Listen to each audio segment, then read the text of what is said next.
Bismillahirrahmanirrahim. Assalamualaikum warahmatullahi wabarakatuh.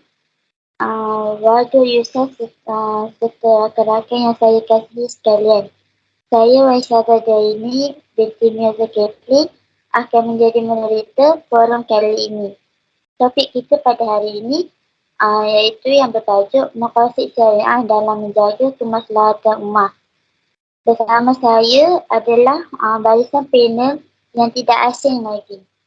Mari saya memperkenalkan barisan panel kita.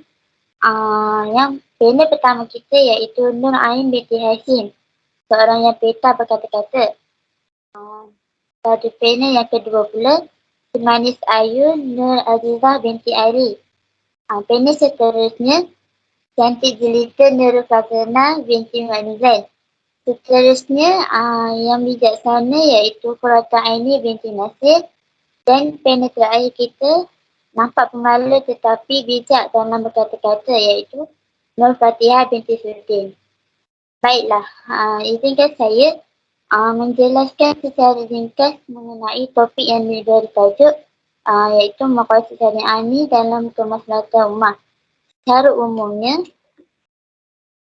sesungguhnya seperti yang kita sedia maklum bahawa diciptakan manusia, diutuskan kita manusia ni ke muka bumi mempunyai tujuan serta matlamat tersendiri. Bukan sekadar sia-sia sahaja atau sekadar main-main.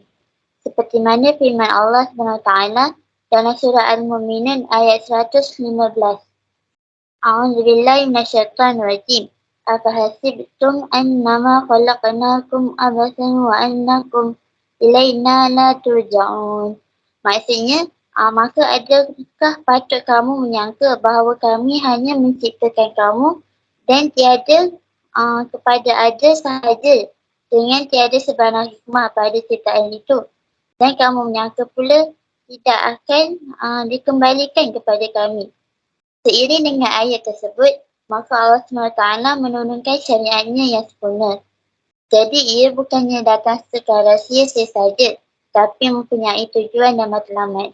Disitulah terhasilnya istilah Maqasid Syariah, iaitu rahsia hikmah atau tujuan di sebalik penurunan syariah. Baiklah, dari penerangan saya sebentar tadi, kita dapat gambaran sedikit mengenai Maqasid Syariah. Jadi soalan saya pada panel yang pertama, apakah definisi atau maksud Maqasid Syariah ni yang lebih jelas lagi? Silakan. Assalamualaikum warahmatullahi wabarakatuh. Terima kasih kepada pihak moderator. Hadirin sekalian, seperti yang kita ketahui, maqasid syariah ni adalah elemen yang penting dalam penentuan hukum syarak bagi persoalan-persoalan semasa yang dihadapi oleh umat Islam. Ini kerana maqasid syariah ni adalah hasil daripada penelitian yang menyeluruh dan mendalam terhadap nas-nas wahyu yang telah diturunkan oleh Allah kepada manusia. Di sini saya akan huraikan dengan lebih teliti mengenai definisi maqasid syariah menurut bahasa Arab dan dari segi istilah. Definisi maqasid syariah menurut bahasa Arab, maqasid syariah ini terdiri daripada dua perkataan iaitu maqasidan syariah. Setiap daripada kedua perkataan tersebut mempunyai maksud yang tersendiri di dalam bahasa Arab. Maqasid adalah kata jamak kepada maqasad iaitu kata terbitan kepada kata kerja qasada, yaqsidu, qasad dan maqsad. Qas dalam bahasa Arab mempunyai beberapa maksud iaitu yang pertama mendatangi sesuatu dan menghala ke arahnya. Yang kedua lurus dan tidak bengkok. Dikatakan dalam bahasa Arab tariq qasid yang bermaksud jalan lurus dan mudah untuk dilalui. Yang ketiga, adil, pertengahan dan tidak melampau. Yang keempat, memecahkan ataupun pecahan. Manakala syariah pula dalam bahasa Arab bermaksud agama, jalan dan manhaj. Dari sudut istilah pula, syariah bermaksud peraturan yang ditetapkan oleh Allah ke atas manusia melalui nabinya. Manakala Definisi maqasid syariah menurut istilah ialah terdapat beberapa definisi maqasid syariah yang telah dikemukakan oleh ilmuwan Islam di antaranya contoh bagi definisi-definisi tersebut ialah definisi yang dikemukakan oleh Al-Fasi yang menyatakan bahawa maqasid syariah ialah tujuan pensyariatan dan rahsia yang diletakkan oleh syarak pada setiap hukumnya. Manakala menurut Ahmad Al-Raisuni pula menyatakan bahawa maqasid syariah ni ialah tujuan-tujuan yang ditetapkan oleh syariah untuk direalisasikan bagi kemaslahatan manusia. Muhammad Sa'ad Al-Ayyubi pula menegaskan bahawa maqasid syariah ialah makna, hikmah dan seumpamanya yang diambil kira oleh syarak dalam pensyariatan secara umum atau secara khusus dengan tujuan untuk memberikan kebaikan kepada manusia.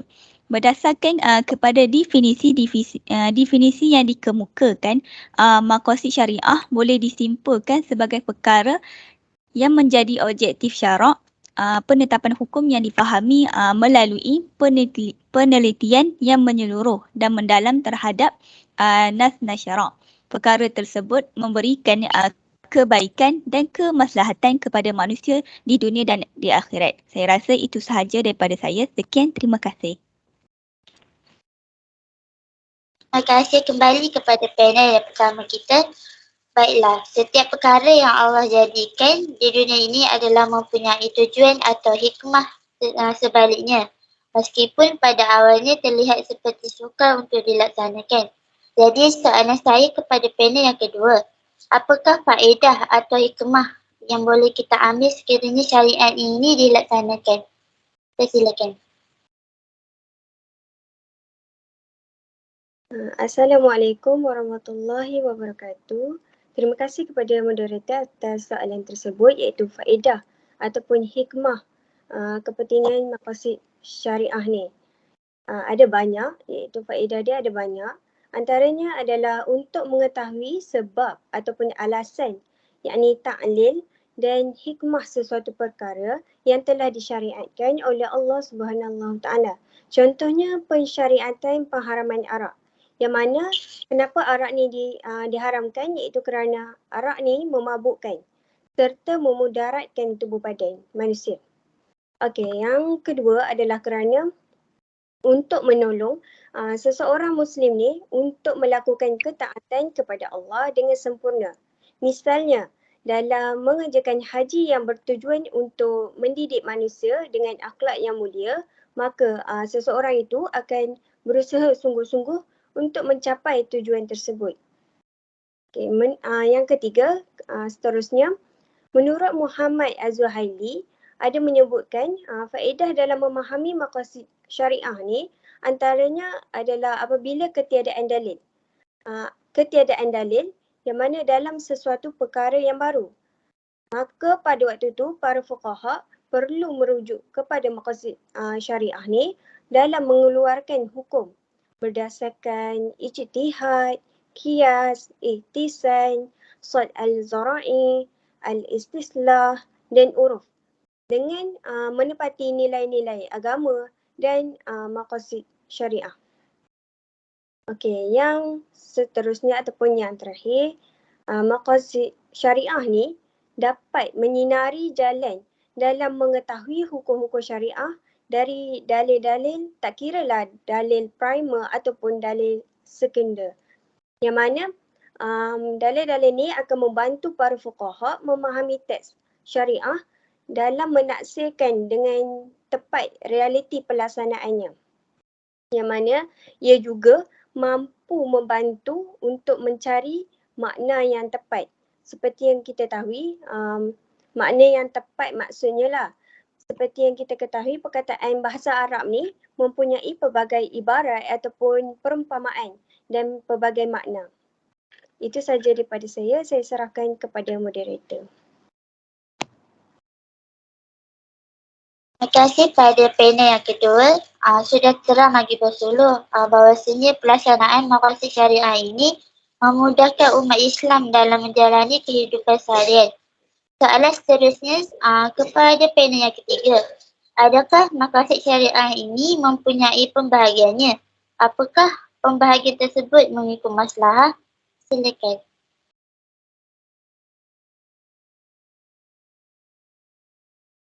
Assalamualaikum warahmatullahi wabarakatuh. Nama saya Nurfazana binti Mat Nuzan. Nombor metri I20104673. Pembahagian maqasid syariah ni terbahagi kepada 3 iaitu Al-Daruriyat, Al-Hajiyat dan Al-Tahsiniyat. Al-Daruriyat ni merupakan objektif yang mana kehidupan agama dan keduniaan manusia tertegak dengannya. Jika sekiranya ia tidak ada, nescaya hidup manusia di dunia ini akan menghadapi kesukaran baik di dunia maupun akhirat. Al-Daruriyat ni yang asasi ada 5 iaitu memelihara agama, memelihara nyawa, memelihara akal, memelihara keturunan dan memelihara harta benda. Setiap urusan agama dibina atas perkara-perkara ini dan hanya memeliharanya sahajalah maka segala urusan individu dan masyarakat akan berjalan dengan baik. Para ulama Islam telah membuat ketetapan wujudnya tertib antara 5 jenis keutamaan tersebut iaitu kepentingan agama diletak pada kedudukan tertinggi dan lebih utama dari kepentingan nyawa. Sementara kepentingan nyawa mestilah diutamakan dari kepentingan akal. Kepentingan akal mestilah diutamakan dari kepentingan keturunan dan kepentingan keturunan perlu diutamakan dari kepentingan harta. Sebagai contoh, Allah telah mewajibkan pelaksanaan rukun Islam yang 5. Untuk menjaga agama, Islam telah mewajibkan jihad dan mengenakan siksa ke atas mereka yang murtad. Oleh yang demikian, terpeliharalah konsep beragama dan umat Islam dari kerosakan. Bagi memelihara kesinambungan, generasi dan kewujudan keturunan yang baik ni, maka Islam mensyariatkan perkahwinan. Bagi memelihara nyawa pula, maka Allah mewajibkan untuk memakan atau meminum sesuatu yang asalnya haram dalam keadaan yang memudaratkan nyawa, bagi menjamin keselamatan nyawa tersebut. Demikian pula hanya dalam situasi pembunuhan, Allah telah mewajibkan hukuman qisas atau diat atau kafarat terhadap pembunuh. Seterusnya ialah Al-Hajiyat. Kepentingan yang diperlukan oleh manusia bagi memberi kemudahan kepada mereka dan menghilangkan kesempitan yang membawa kepada kesulitan dan kesukaran dengan ketiadaannya. Manakala ketiadaannya pula tidaklah sehingga membawa kepincangan dalam hidup manusia sebagaimana ketiadaan Al-Daruriyat. Tetapi ia akan membawa kepada kesukaran dalam kehidupan mereka. Sebagai contoh, disyariatkan beberapa kemudahan iaitu rukhsah seperti solat qasar dan jamak bagi orang yang musafir. Diharuskan tidak berpuasa Ramadan bagi orang yang sakit atau musafir, menunaikan solat dalam keadaan duduk bagi orang yang tidak mampu berdiri, menyapu kuf sebagai ganti basuh kaki ketika berwuduk, bermusafir dan lain-lain lagi. Akhir sekali ialah Al-Tahsiniyat. Al-Tahsiniyat ini merupakan kepentingan yang menghendaki seseorang berpegang dengan akhlak-akhlak yang baik dan budi pekerti yang mulia. Ketiadaan Al-Tahsiniyat ni tidaklah membawa kepada kesukaran hidup manusia sebagaimana ketiadaan Al-Daruriyat dan Al-Hajiyat. Tetapi ia membawa kepada kehidupan yang tidak elok pada pandangan orang-orang yang berakal. Contohnya, Islam mensyariatkan bersuci dan menutup aurat di dalam solat, memakai bau-bauan semasa berada di dalam masjid dan di tempat perhimpunan orang ramai dan sebagainya. Dalam urusan muamalat pula, Islam mengharamkan urusan jual beli yang mendatangkan mudarat seperti dadah, najis, bangkai dan sebagainya yang berkaitan. Demikian juga halnya Islam mengharamkan jual beli atas jual beli orang lain dan juga pinangan atas pinangan orang lain. Dalam adab pula, Islam mengajar adab-adab makan dan minum, mengharamkan memakan makanan yang keji dan memudaratkan sebagaimana Islam melarang melampaui batas dalam makan dan minum, berpakaian dan sebagainya. Itu sahaja daripada saya. Sekian, terima kasih. Terima kasih kepada panel kita yang ketiga. Dalam maqasid syariah ini pasti ada prinsip-prinsipnya. Jadi apakah prinsip-prinsip maqasid syariah tersebut? Silakan kepada panel keempat. Assalamualaikum warahmatullahi wabarakatuh. Terima kasih kepada moderator Wan Syazadaini. Okey, saya Ketua Indi binti Nasir, nometri I20104660. Selaku panel keempat akan membincangkan mengenai prinsip-prinsip maqasid syariah. Jadi marilah kita melihat prinsip-prinsip maqasid syariah di mana terbahagi kepada 5. Yang pertama adalah menjaga agama. Dalam maqasid syariah, menjaga agama adalah yang paling terutama, iaitu memelihara agama. Okey, memelihara agama ni adalah untuk mengelakkan apa-apa yang mungkin melanggar dan memusnahkan asas-asas yang termasuk mempertahankan negara dan kedudukan Islam sebagai agama persekutuan, dan agama-agama lain boleh diamalkan secara harmoni sebagaimana yang termaktub di dalam Perlembagaan Persekutuan. Sebagai pemerintah, menjadi kewajipan untuk meletakkan kepentingan agama di tempat yang paling teratas. Pemeliharaan akidah umat Islam adalah perkara utama yang patut diberi perhatian agar ketaatan dan ketakwaan kepada Allah dan Rasulnya menjadi keutamaan. Yang kedua adalah menjaga nyawa, di mana memelihara nyawa ini adalah memelihara maruah diri, persaudaraan, kesaksamaan sosial, keadilan, keselamatan hidup, harta dan maruah.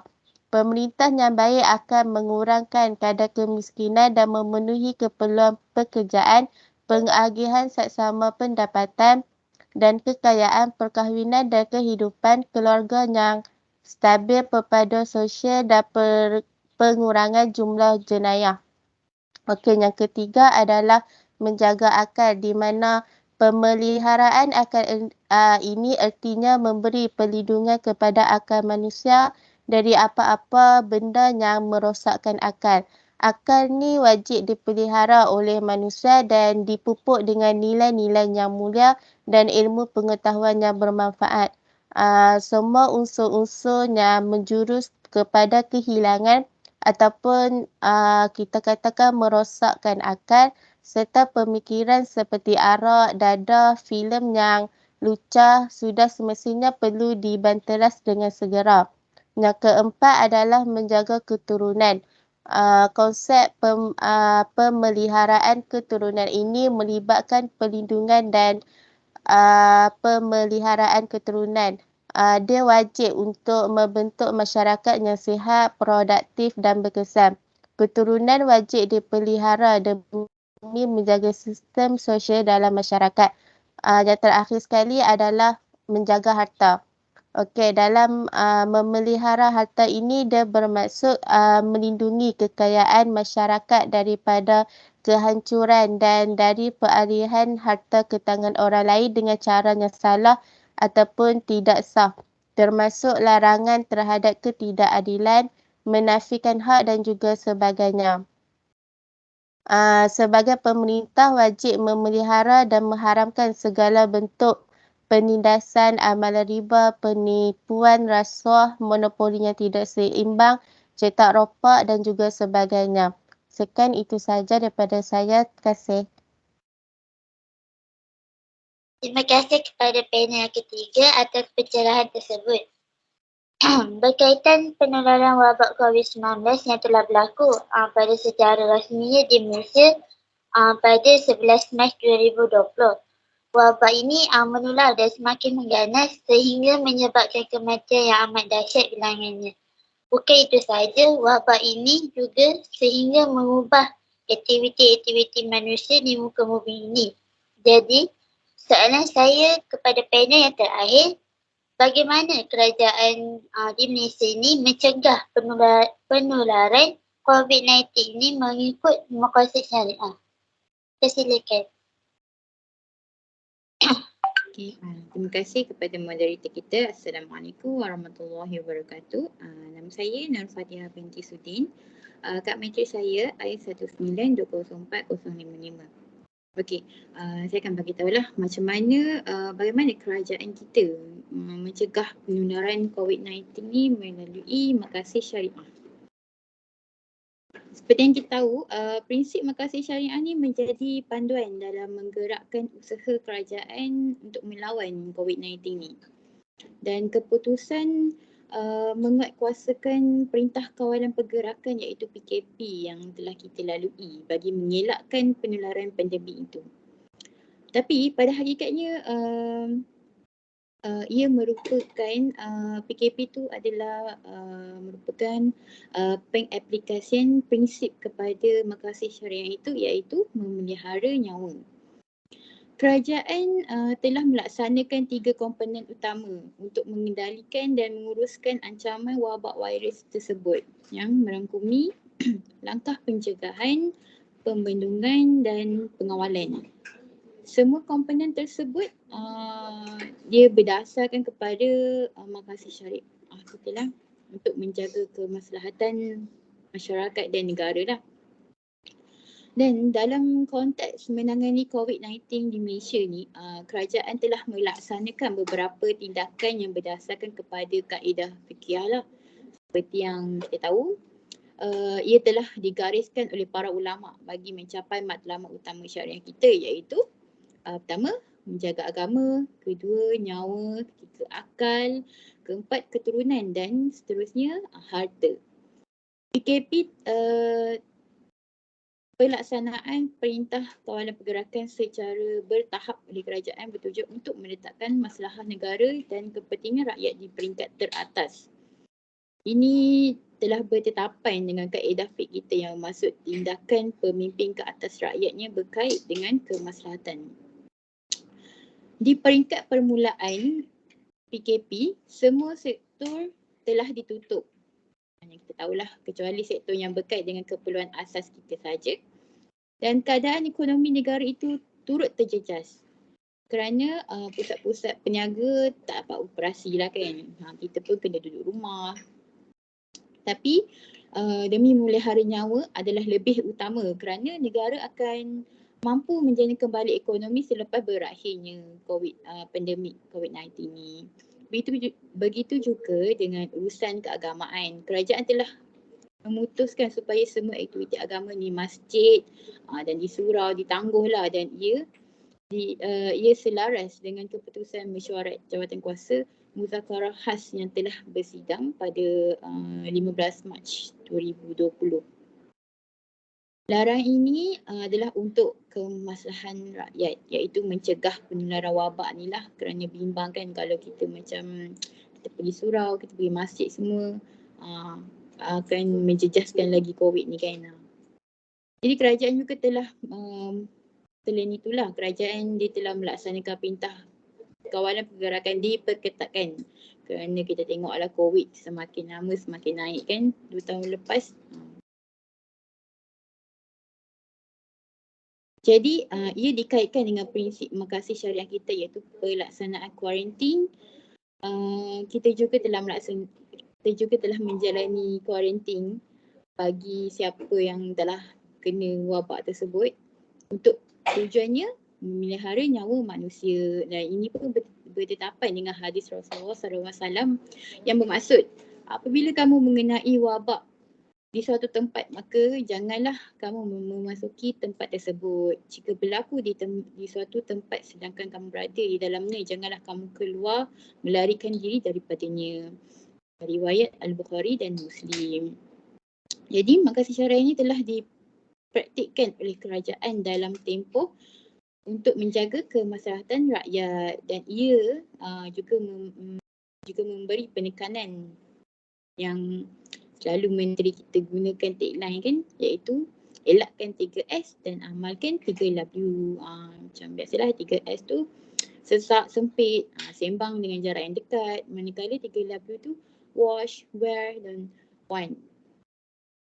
Dan semua langkah ni dinamakan sebagai norma baharu yang harus kita semua kita semua patuhilah. Lepas tu langkah-langkah langkah memperkenalkan norma baru ini juga merupakan usaha kerajaan yang termasuk dengan prinsip menjaga keselamatan nyawa kerana dengan menjaga nyawa manusia dapat menguruskan peranan sebagai hamba Allah SWT untuk menjaga agama-agama dan prinsip-prinsip yang lain. Sekian daripada saya. Terima kasih.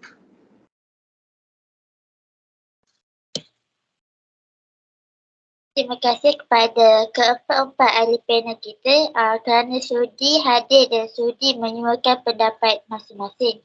Semoga ilmu yang bermanfaat ini memberi pengetahuan untuk kita mengaplikasikan dalam kehidupan kita, insya-Allah. Sekian saja dari saya. Wabillahi taufiq wal hidayah. Assalamualaikum warahmatullahi wabarakatuh.